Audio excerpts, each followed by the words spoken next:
Bonjour à tous et bienvenue sur Bangui-Oud. Comme vous le savez, Bangui-Oud est au cœur de l'actualité. C'est pourquoi aujourd'hui je reçois un invité exceptionnel qui a contribué pour la paix en République centrafricaine. Il est le roi des ambianceurs chez lui, le roi de la SAP. Je vous parle bien sûr de Papa Wemba. Papa Wemba, bonjour. Bonjour. Enchanté. Merci beaucoup. Et merci d'avoir accepté notre invitation au micro de Bangui-Oud. Ah oui, je me suis fait vraiment expresso. Vous m'avez tiré de mon lit tôt le matin.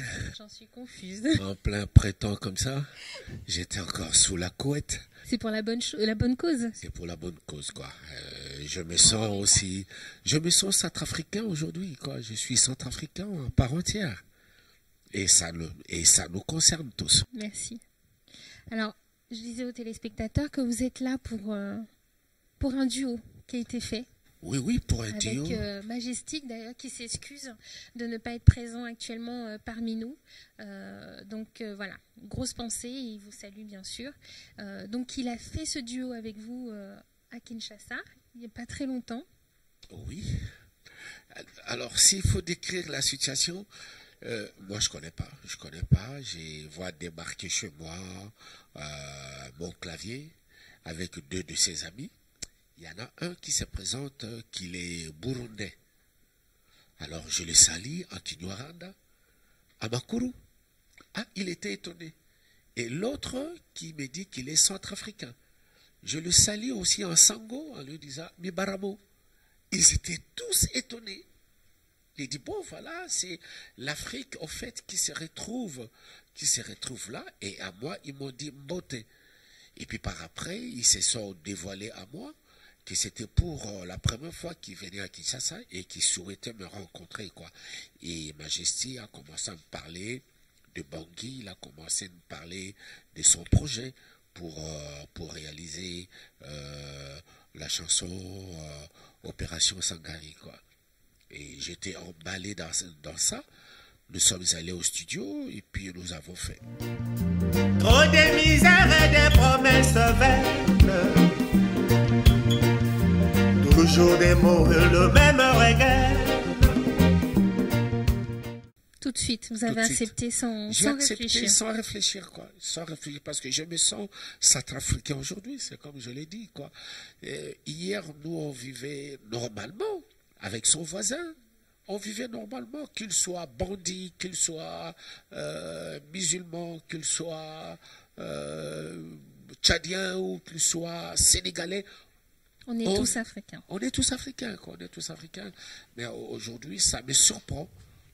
Je suis vraiment surpris de ça. Et j'en parlais tout à l'heure avec Maman Eugénie, que je salue en passant. J'ai dit que... Qui d'ailleurs, excusez-moi de vous couper, hein, nous a gentiment prêté cette salle pour l'interview. Voilà, on la remercie. Je parlais du génocide rwandais. Le génocide rwandais ne concernait pas uniquement les Tutsis. Non. Les Rwandais ont compris que le génocide, c'était pour le Rwanda. Et le Rwanda, il y a les Tutsis et puis il y a les Hutus. Les Hutus aussi, ils étaient dans le génocide. Donc aujourd'hui, si s'embrassent encore pour dire que voilà, c'est pour le pays, moi je suis complètement d'accord avec eux.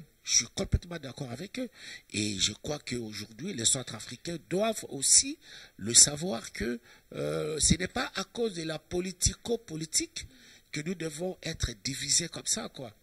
Et la rotation de la politique aujourd'hui, nos dirigeants doivent comprendre cette rotation-là. Faut pas s'agripper au pouvoir comme ça jusqu'à. C'est là où ça crée des situations difficiles, c'est là où ça crée les mécontentements, c'est là où ça crée la division même. Parce que cette division, elle est à la fois aussi ethnique, et ça part de partout comme ça, quoi. Et le peuple est divisé, malheureusement. Toujours ce même problème. Alors, pourquoi ce titre, Opération Sangaris? Bon, Opération Sangaris, comme j'ai eu à discuter avec Majestic, qui m'a parlé que Sangari, c'est un papillon. c'est un papillon qui a une teinture, qui a la couleur rouge. Et bon, les Français, ils ont pris ce nom-là juste pour décrire le son, peut-être. Bien sûr, qui coule. Le son qui coule, quoi. Le son qui coule, et puis bon... Alors, l'écriture, qui est à l'écriture des textes? Tout c'est majestique. Tout c'est majestique. Tout c'est lui. Et moi, je n'ai fait que... littéralement, je l'ai fait en lingala, quoi. Lui, il avait écrit son texte en français, et moi, pour aller très vite, je l'ai... Vous avez repris littéralement en lingala.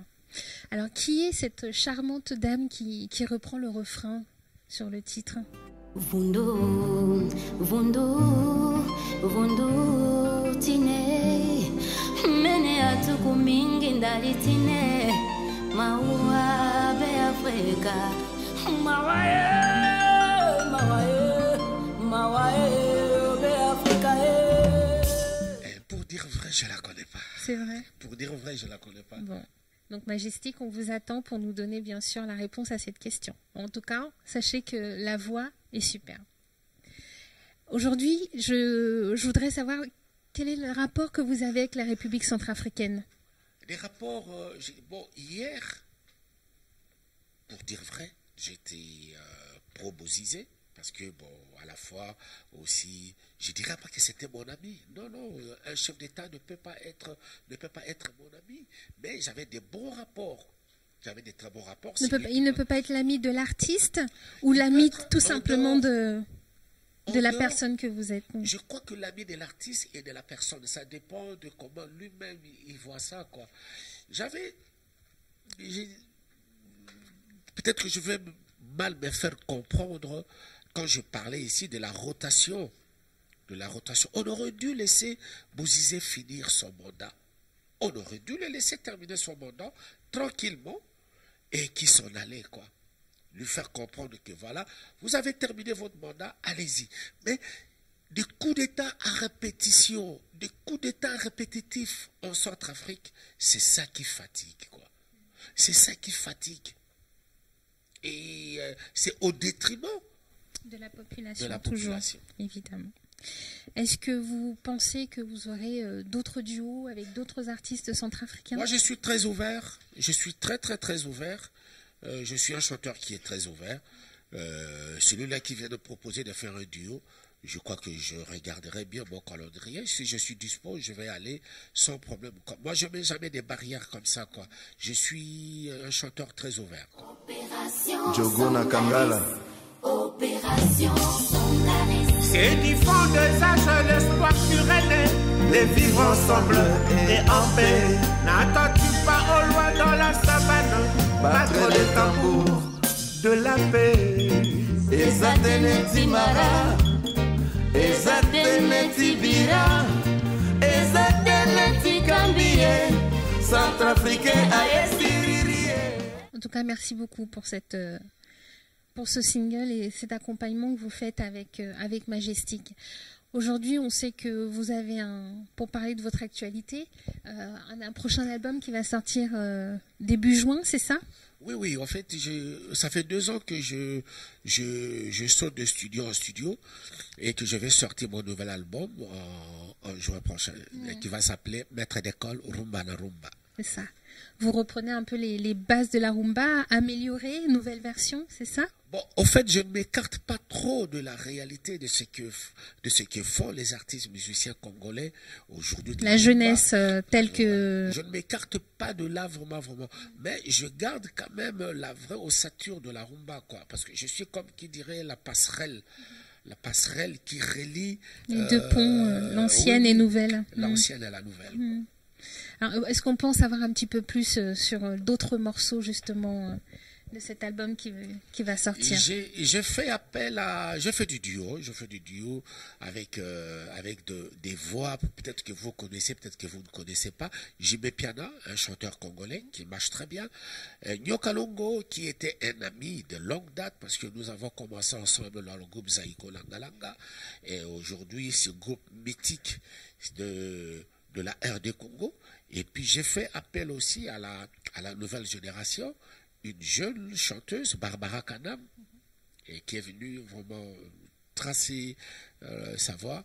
Et aussi, j'ai fait appel à une ouest-africaine qui s'appelle Fodé Kouyaté. C'est la fille, Nana Kouyaté plutôt, la fille de Fodé Kouyaté. Là, voilà un peu le duo que j'ai qu'on va voir sur cet album. Voilà. Donc il y a un titre bien sûr qui tourne actuellement sur Africa numéro 1, qui marche, hein, il me semble très bien même. Oui. Joué exécuté par un guitariste brésilien et un percussionniste cubain.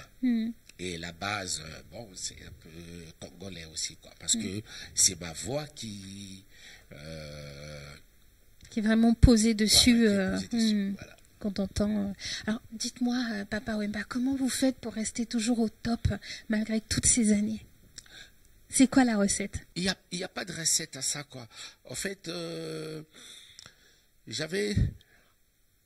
quand j'ai débuté dans ma carrière, j'étais dans la croisée des chemins et j'avais dit à ma mère, parce que mon père, il voulait pas que je fasse la chanson. Devenir artiste, hein, c'est ça. Vers les années 69, 70, à l'époque, faire de la chanson, c'était n'importe quoi. Heureusement pour moi, papa est parti bien avant.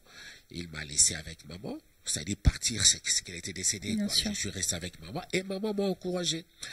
Il me semblait avoir lu qu'elle voulait que vous deveniez avocat ou médecin.